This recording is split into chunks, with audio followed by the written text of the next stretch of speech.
man, they say, has been in a constant quest for its beginning. So Signpost 2 is about the beginning. And to borrow Julie Andrews' Sound of Music, the Sound of Music says, let's start from the very beginning. Right? And this is where we're going to start. When you read, you begin with. When you sing, you begin with. But Andy Williams' song, the theme from the love story says, where do I begin? Wala nang maka-identify pagdating doon. Sound of Music na lang. The theme song of the love story sang by Andy Williams had that question. Where do I begin? Scientists have tried time and again to discover where indeed have things begun. There is the theory that we all came from a big explosion. I will discuss that more in detail later. That the Big Bang theory is one of the most accepted theories of how the universe began.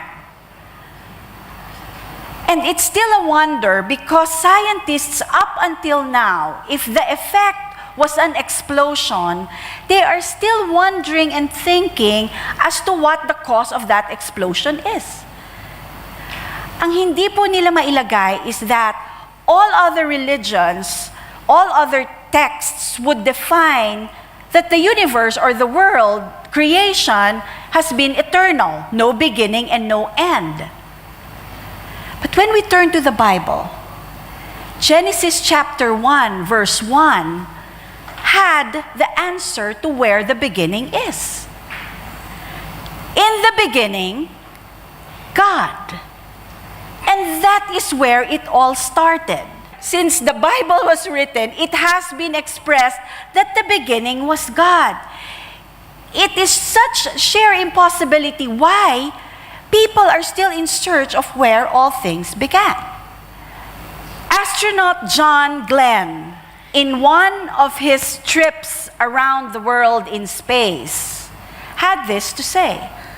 To look at this kind of creation, that means he was coming from circling the earth, so he was in space, and seeing the marvelous sight, expanse of the universe, had simply to acknowledge that it is sheer impossibility for you not to believe in a God or in God by what you see around you. It is sheer impossible for you not to associate such a beautiful creation to a creator. It is impossible for you not to distinguish that, hey, somebody must have done this. Somebody must have created this.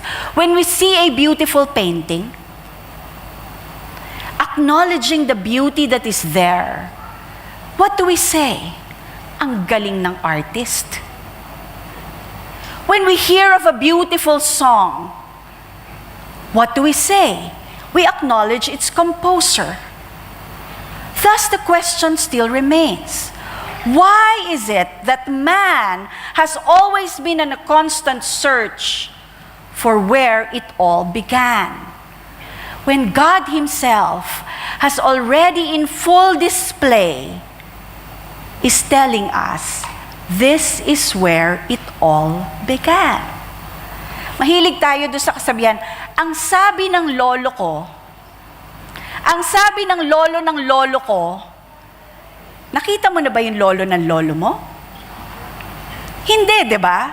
But still, we give such credence to what the lolo of our lolo said. And yet, man has always been in constant question of where it all began. Alam niyo, hindi na nga ako dapat mag-share today. Because even before you came over today, you already heard a beautiful sermon. You already heard a beautiful discourse. God has already met up with you. And how is that? Because it is such creative genius that surrounds us every day. You cannot not associate, did I make sense? You cannot not associate your environment to someone who has created it. It is sheer creative genius when you see the sky in such a beautiful hue of blue with no clouds around. That's a beautiful sight in Australia. Sam is here, and every time we're there, we cannot stop but marvel how a clear blue sky with no clouds, wala po talagang clouds, exhibits himself. And it is like welcoming you and telling us, this is how heaven is going to look like. Somebody must have painted that sky so blue. And dito naman, di ba, makikita natin, sometimes when Tita Beth and I are in the office, ang init-init ng init sa labas, di ba? And then, after a while, kasi the office po is covered with blinds eh. And then when we go out, we'll say, ang dilim, uulan. Along Bukitima, one side of the road is Danyern, the other one is Bukitima. It's raining along Danyern and it's so sunny along Bukitima.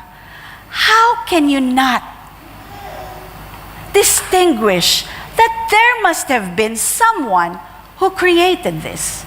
There must have been someone who made this all along. Creation simply has that to say. And King David captures that so beautifully in Psalm 19. Psalm 19, starting with verse 1, is the Psalm of David. And this psalm is one of my favorites because it simply reveals and tells us that God, the Creator, reveals Himself to us and says this, that creation ceaselessly conveys God's glory. It is unceasing. It is continuous. Hindi po siya tumitigil. 24/7, 7 days a week, 365 days a year, minsan 366 pag leap year. The sheer display of creation, it does not stop to declare and preach God's glory. Is there a God, you ask? Is there a creator, you ask? David so beautifully states it in Psalm chapter 19, because there is a general revelation. Creation points to a creator, because creation speaks that there is a God. So let's start. Scientists, as I've mentioned a while ago, have adhered to the Big Bang Theory. And what is that? The Big Bang Theory states that the beginning of the universe started with a single explosion that created light, and that is where everything began. But up until today, scientists are still questioning themselves and trying to discover if there was a Big Bang that happened, if there was an explosion that happened, what was the cause of that? They were saying it's gravity, it's temperature, it's severe, very, very high temperature that just exploded, thus the making of the theory. But do you know that there is one whole book, half of it is dedicated and saying how the whole world began. And the Big Bang Theory, without any explanation, is explained there because there was no energy that happened. The Big Bang Theory happened with one command. And that command came from God. And what was that command? Let there be light. And in that singular command, the world came into being. And do you know that the Lord, every time God would speak, the end of that statement is, and it was so. That means it happened. And people, up until today, still questions, what is the cause of the Big Bang? Genesis, the whole book, half of it goes to how the world came into being. And where else would we be able to go back to? And it is only the Bible that answers to the beginning of life. So David so profoundly and beautifully expresses it through his psalm that C.S. Lewis, one of the greatest masters of literary art, said that this is the most beautiful poem, one of the best lyrics ever written. Why? Because David was able to express what creation conveys to us. And here he starts, the heavens declare the glory of God. The skies, it proclaims the work of his hands. Mga kapatid, creation is an exhibit of an exhibition. The Lord created an exhibit hall. The heavens are that exhibit hall. And the sky is where his art pieces is exhibited. It is where it is displayed and shown. And alam niyo po ba that the words declare and proclaim here is written in the present perfect tense.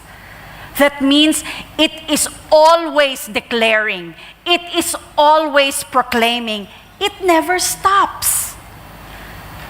The skies, every time you look, sa mga hindi po nagkakatulog, sana lang may magandang view tayo of the sunrise. Because the sunrise is such a beautiful depiction of a creative ingenuity. It is just sheer genius.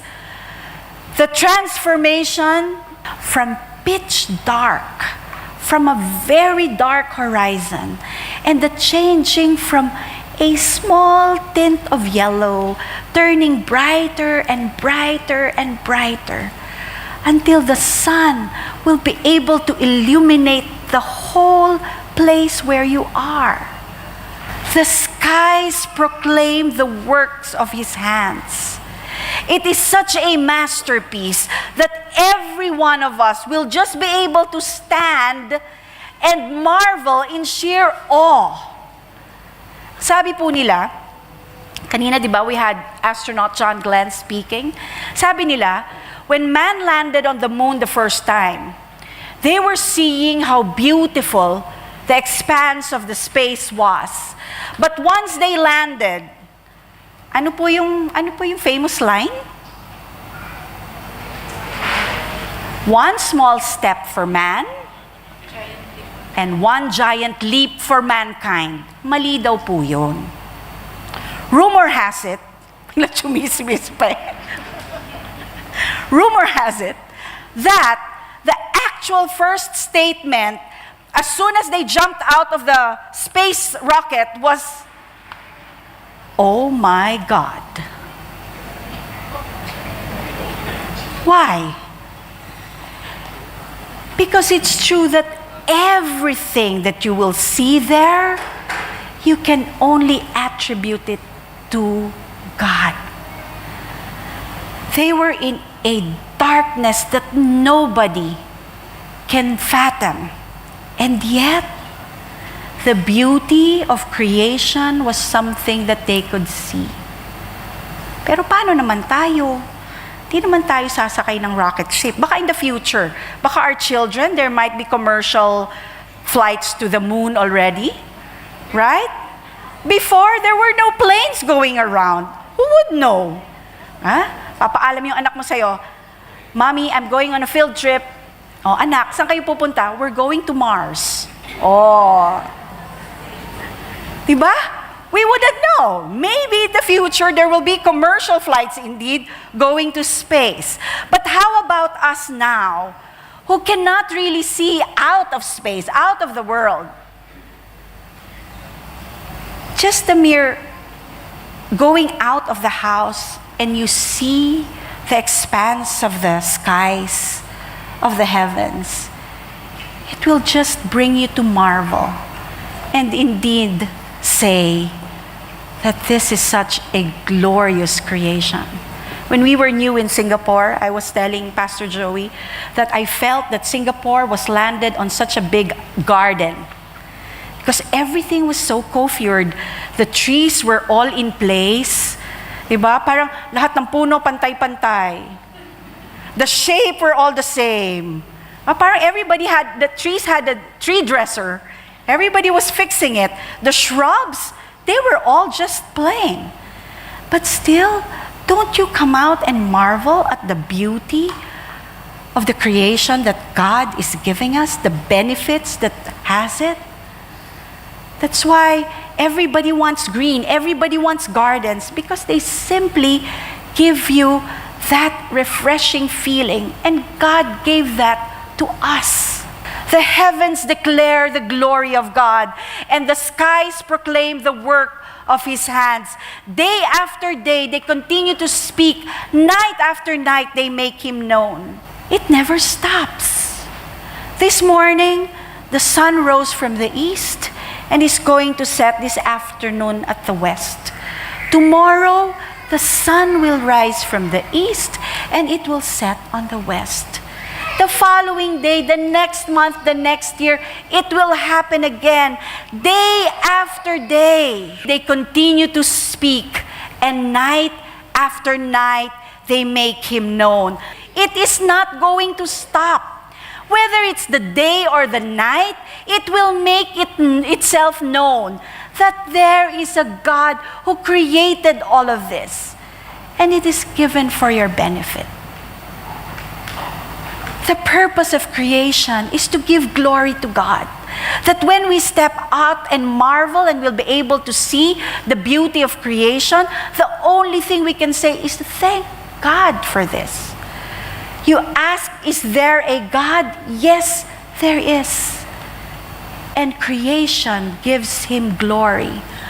Sabi po nila, ang glory, when defined, is just say, giving weight or heaviness to something. But when it's given to God, it is given marvel, awesomeness, brilliance, magnificence, grandeur. That is what glory is all about.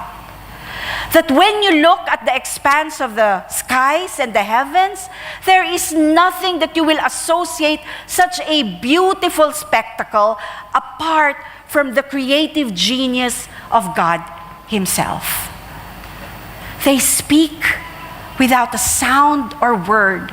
Their voice is never heard.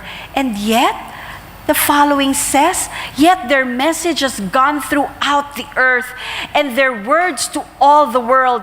There's no need for words. What you see is colors, magnitude, depth, beauty, radiance, in its superlative degree, that there are no words that can commensurate to speaking of God's glory apart from creation. Going around the internet now is that picture, the Pacific and the Atlantic Ocean. I'm sure all of us have seen that, wherein sheer marvel that two bodies of water do not seem to mix. But they say it's because of the density of the water, because one part would be carrying iron that is being silted out. That's why yung isang body of water is now heavier than the other. But it happens only on certain times of the year. It doesn't happen all the time. So eventually they do mix. But when you see that, won't you stand in awe? Somebody would have done this. Somebody would have created this. So we ask, is there a God? Yes, there is.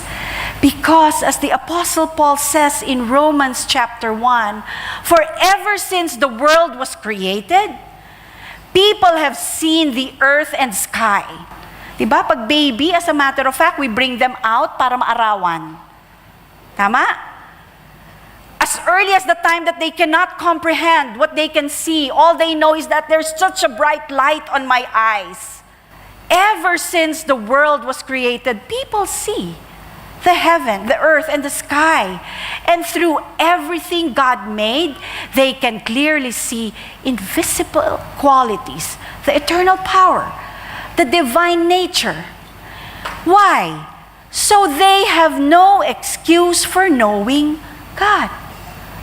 Creation reveals God.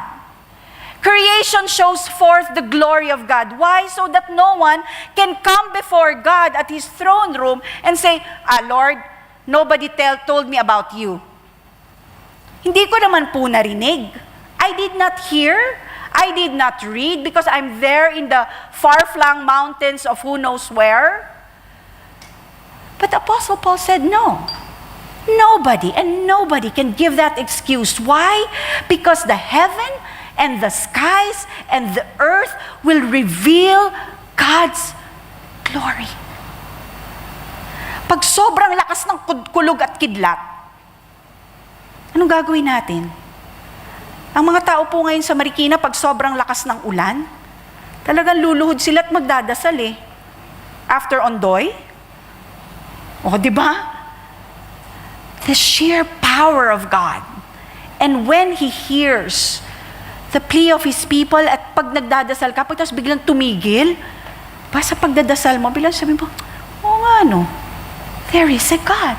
Creation points us to that. May tinuro po sa akin kanina. Okay, exercise tayo. We all take the wind for granted simply because we do not see it. We do not believe in a creator because we do not see Him. Subukan daw natin to. Takip lahat ang ilok. Lahat. Ba't kayo nagtatakip? Everybody. Pinch your nose. Walang hihinga sa bibig. Wala pa naman nagiging black and blue. When we lose something, that is when we realize that it's valuable, right? We take for granted the wind, but when we lose it, like for example, when you're underwater and you can't breathe, pagka nandun ka sa di ka kaya oh my God. Right? It is then that we realize creation points us to that fact that indeed there is a God. Creation ceaselessly conveys the glory of God because God is actively making Himself known. We cannot address Him and tell Him, Lord, I never heard about you.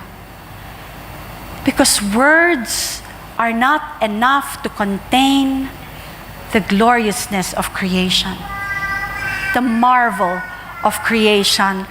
And so he goes on. God has made a home in the heavens for the sun. It bursts forth like a radiant bridegroom. Why did he compare it to a bridegroom? Why is His glory in such a manner compared to a bridegroom? It's because a bridegroom prepares in such beauty and radiance. Nung una pong panahon, it's not only the bride that is dressed up, but also the bridegroom is dressed up. So they come in adornment that are so beautiful. And ano nararamdaman ng bridegroom pag ikakasal na siya? What do you feel as a bridegroom? It is with excitement and delight that you go and meet your bride. And that is what this verse is saying, that it is with sheer excitement that the Lord is presenting Himself to us. It rejoices like the great athlete eager to run the race. Diba? Pag 42 kilometers, araw-araw kang tumatakbo. Kahit madaling araw, tanghali, no matter if it's at the heat of the sun, you run. And that is the excitement that is given to us every time we see the gloriousness of creation. It should only bring us to the fact that there is a God who is making himself known to us, that is presenting himself to us in all glory. The sun rises at one end of the heavens and follows its course in the other end. Nothing can hide from its heat. Pretty much like the skies, everybody sees it. Nobody can claim that I haven't seen the sun. Even in the Icelandic countries where there is not much sun, they only experience sun on very few months of the year. And yet the Lord's glory is given there. How? The auroras are given to them. The aurora borealis on the north and the aurora australis in the south. Sabi po nila, yung aurora borealis, 2 years na lang daw. Kaya punta na tayo sa Norway. Because of global warming, they say that the aurora borealis will soon disappear. But I am sure that the Lord will still give us something to be able to express his radiance and his marvel.